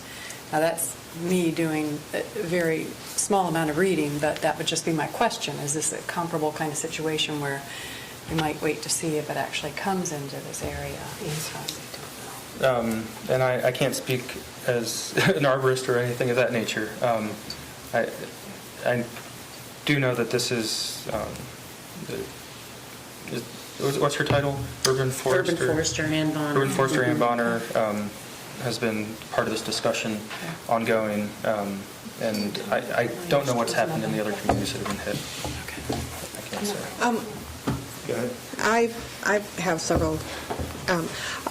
There is a concern about going and cutting mature trees, because when you say we'll replace them, people have to realize that you are replacing a large, mature canopy tree with a small, not mature, stumpy little thing. Absolutely. And people are going to, you think that when AEP comes through and cuts trees, so I think that I'm concerned that, kind of this prophylactic cutting down of trees sometimes is done in huge swaths that are never infected. And there are, there are reasons maybe to do it. There are reasons not to do it.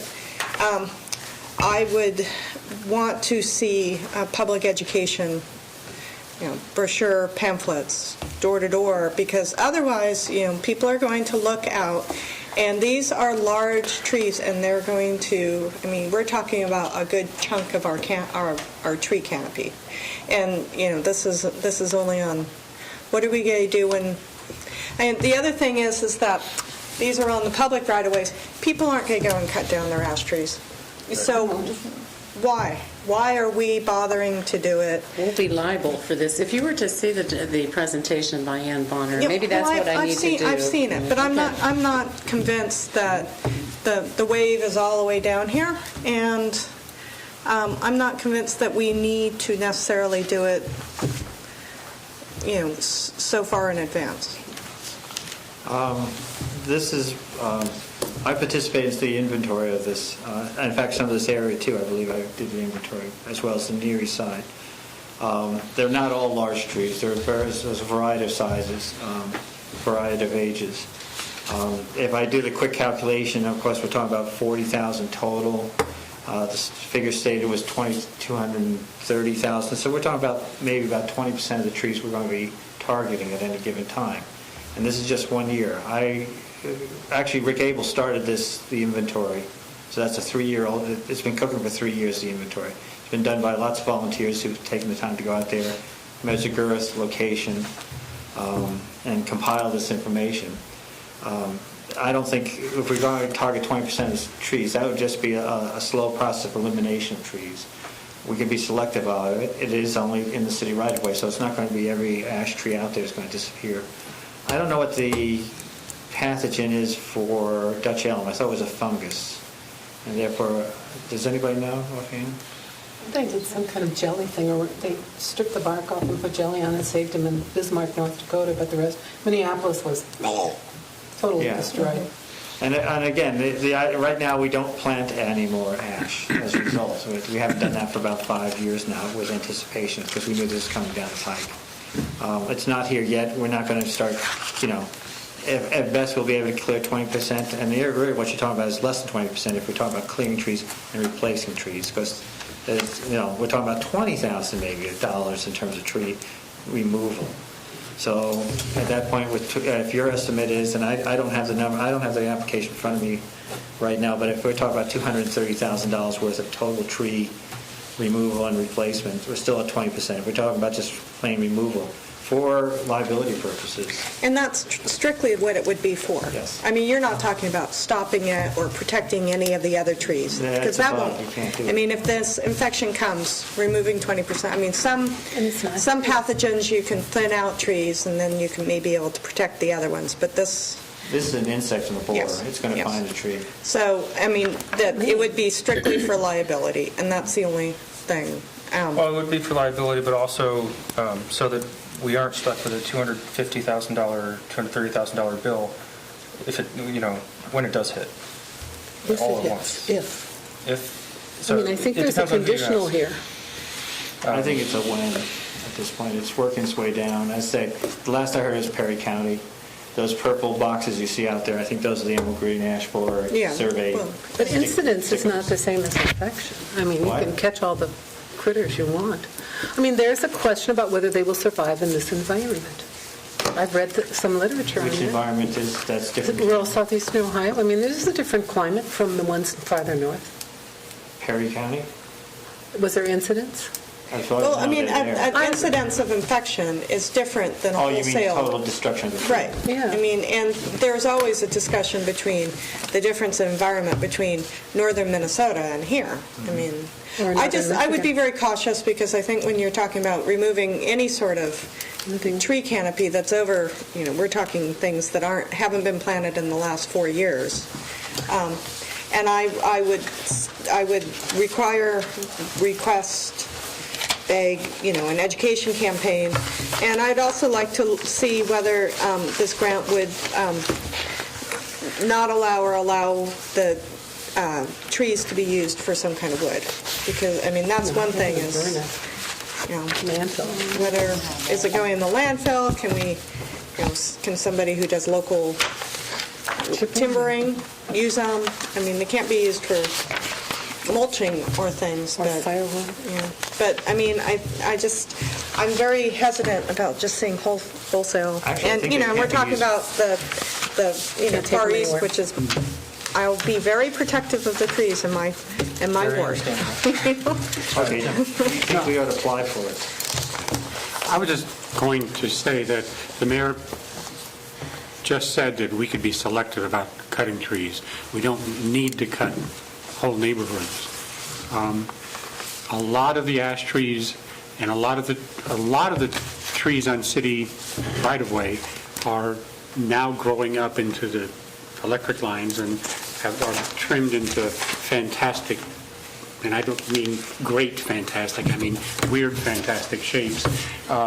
And so if we could choose the ones that we wanted to take out, and they may be the more expensive ones, and then replace them with Little stumpy trees. Trees that aren't It'll never make a canopy as long as they live. Depends on the tree. Again, you've been to the tree commission. They look at the power lines overhead. They look at the mix of the cultivars. So, again, I started it. it's, So, I wish I hadn't.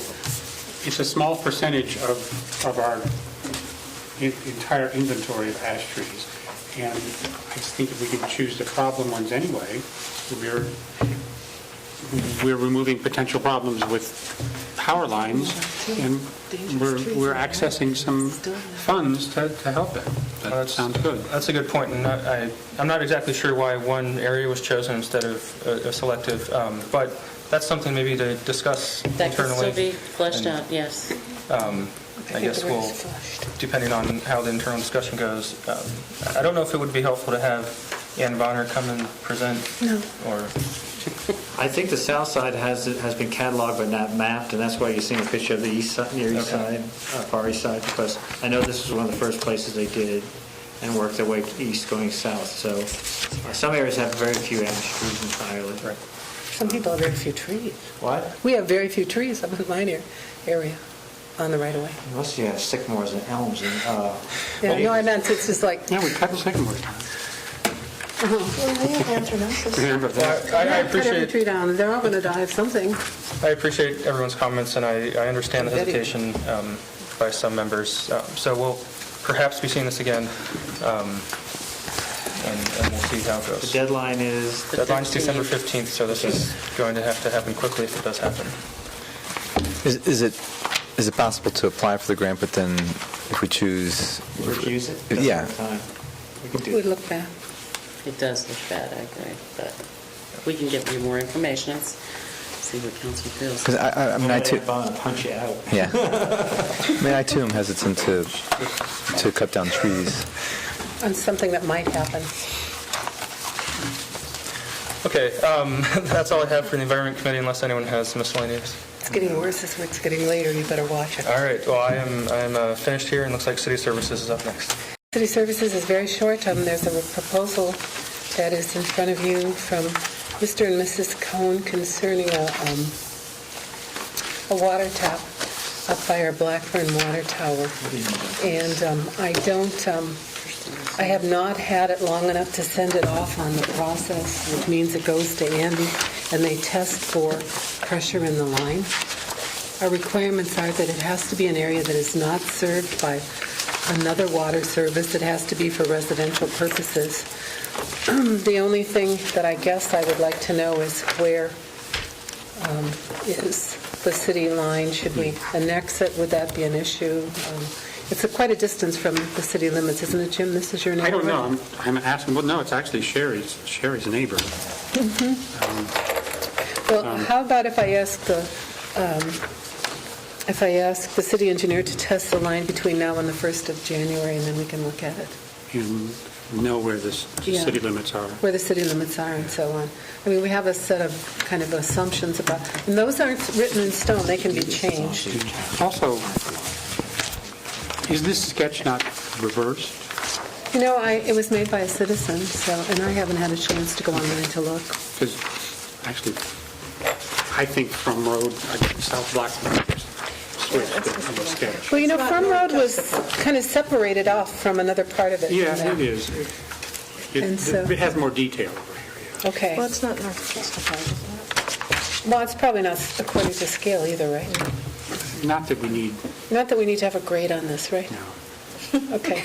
But just, you understand, I mean, unless somebody has a strenuous objection, we'll proceed with at least the preliminary inquiry.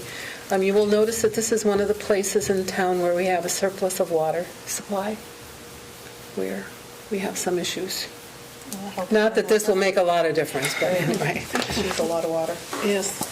Okay, we'll require them to use 100,000 gallons every, if and only. All right, I'm being... Buy them a pool and you can fill it up every weekend. Yes, that area might just not stay filled. All right, so we'll proceed with that in January. I have one more question before I go to Paula. Would you, we have basis for the tap fees. Do you have any objection for me putting them up for the 1st on the 29th? Remember I did tap fees last time? And I was looking for comments back.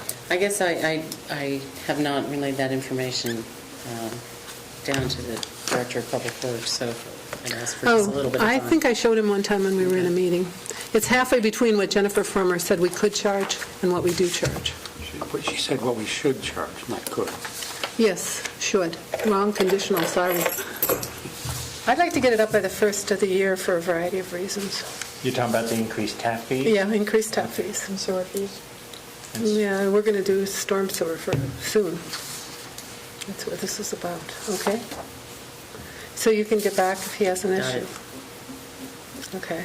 We have basis for it. I actually found the 1996 basis for it. I don't know who's next, but I'm through.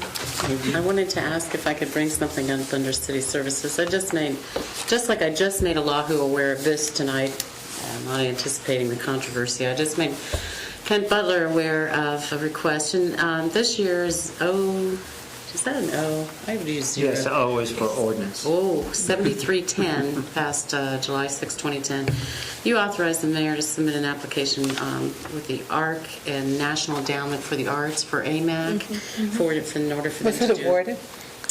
It was not. And at that time, you committed $2,500. What has happened is, even though that's been turned down, AMAC has been contacted by the Americans for the Arts, stating they essentially could bring this same assessment down here if for a fee. Basically, I'm wondering if we can get the $2,500 that you committed, and we know it's tough times, and we know this is related to arts, as it were, but it was already slated to be committed, and they have a deadline. Did I highlight that somewhere? Yeah, no, the deadline is December 15th, and the project, just a quick refresher for what the efforts were for this particular ordinance back in July, was to authorize the mayor to submit an application and enter into a grant agreement with the Appalachian Regional Commission and the National Endowment for the Arts for the Appalachian Gateway Communities Initiative, which was a natural and cultural heritage tourism development. As was noted, we were turned down, and they only awarded, I think, 2 or 3 in the country. So we knew going in ahead of time that our chances were slim. This would be a similar process, or a similar, the city and the Athens Municipal Arts Commission would benefit because it would be a very similar project in which we'd be able to essentially, if I'm reading my notes properly here, provide we could receive matching support from the Americans for the Arts program, and then that would assist us in our efforts to essentially fulfill a very similar facet to the previous grant that we applied for. So is this a new grant, or is this just It's doing this essentially stuff? an offer that they've made based on that letter that because we weren't funded for the other, they are willing to come down here. And give us an AMAC's also going to the county commissioners to request, because they also had promised a $2,500 match for this.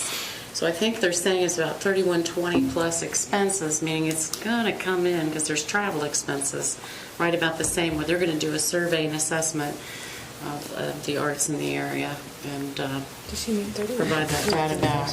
Right. Who's they? The research studies at Americans for the Arts. Ben Davidson is a director, senior director, and he is who has been in touch with the Athens Municipal Arts Commission, Bob Winters. And did we have this coming out of the tourism department? You took this out of... We don't have that anymore. That was another way we saved money. Actually, other than minutes, looks like 101, 120, TC 300. So that was an ordinance that we passed, so it's already been budgeted or appropriated and authorized? This year. Okay, so it's just sitting there not being spent. So it'd be absorbed back in. And the budget that we looked at a few minutes ago, have you absorbed that back in, or?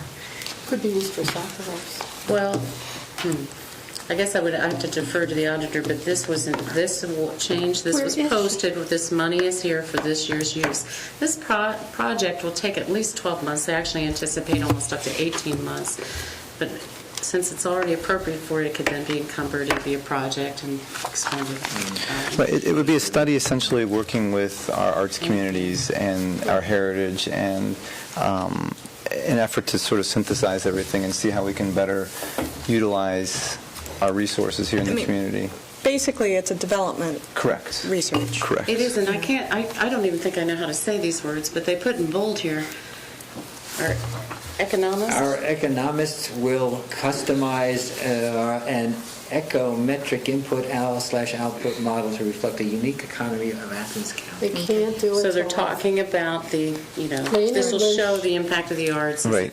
in And terms of- economic development, correct, is a viable aspect of our community. And I mean, we already have spent a lot of money, and we'd even take flack for it for the place over there that we Arts bought West. with money. Yeah, Arts Arts West. And we fund so I don't want anybody saying we're not in favor of the arts, but have we asked tourism for some money? I mean, Paige may have money sitting around in her budget that could go for She this. sits on the AMAC, and I'm not sure what occurred, but I know that we can't take any more out of our tourism for 2010, and this is indeed sitting in that line item appropriated, not encumbered. Well, we're following ORC in terms of this, so we don't really have a tourism fund anymore. Right. So, it's a relatively small amount that we're looking at, $2,500, which we'd already appropriated in the past. I thought it was And $2,500? $2,500. No,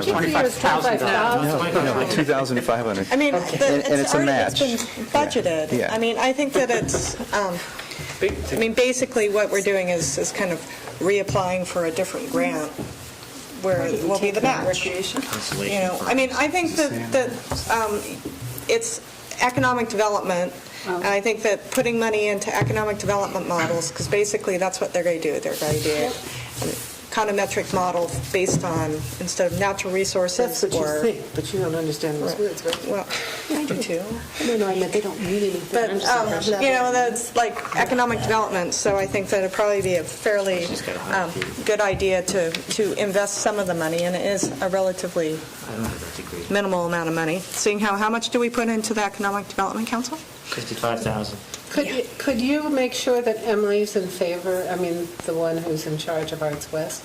I mean, if things get tight and we don't have paper clips. I understand, but again, it's from this year's budget, and I know that Bob Winters works That's very not closely relevant with to, Emily. my question is not about Bob Winters. I want to know about our employees and meeting our needs first. And so, I'd like to know that before we have a... Go for some carpet on some stairs. I didn't want carpet, they're removing the carpet. No, it's all well and good.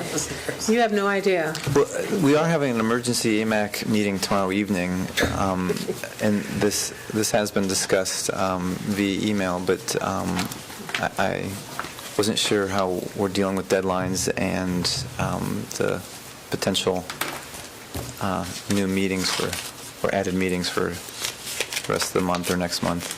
I think it's worthwhile. I think it's worthwhile, but I'd like to back up Nancy's request that we hear from Emily. From Ms. Prince, since She's the one that's going to have to carry the freight on it, Yeah. one way or another. Okay, so that's what you have to tell the emergency meeting tomorrow? Don't ask us for any money ever. Tell me no. How much we have. This is really not your committee, I know, this is city services, but... I didn't know what else to put there. The hell, it's not city services. Well, it was a last-minute thing. Oh. We didn't know where to throw it. Finance, this worked in. Just knew that it had to be talked about if we're even going to have the potential of putting an ordinance up on Monday. Just everything we do, people say, well, you can't be in that kind of shape if you're spending money on blah, blah, blah. Yeah, true. Be ready for it. I'm here at Kroger. Go shopping at I'll go shopping at Aldi's. So what else is in city services? I'm done. I was done before he started. Transport Committee, Chris since we're down to nobody here to ask I thought we could questions. finish by 9 o'clock. It is 9 o'clock. Say it quick and we'll be done. The Transportation Committee has one agenda item, that's to inform you about the Mobility Manager Grant Program, of which the city has been a part. You may recall that we allocated and appropriated $5,000 in 2010 to support this program, and it's jointly sponsored by the Athens City, the county, the Athens County Developmental Disabilities, Athens Children's Services, the AmeriCorps Vista Volunteer Program, and this is a grant program that's run through the Hocking Athens Perry Community Action Program. Mr.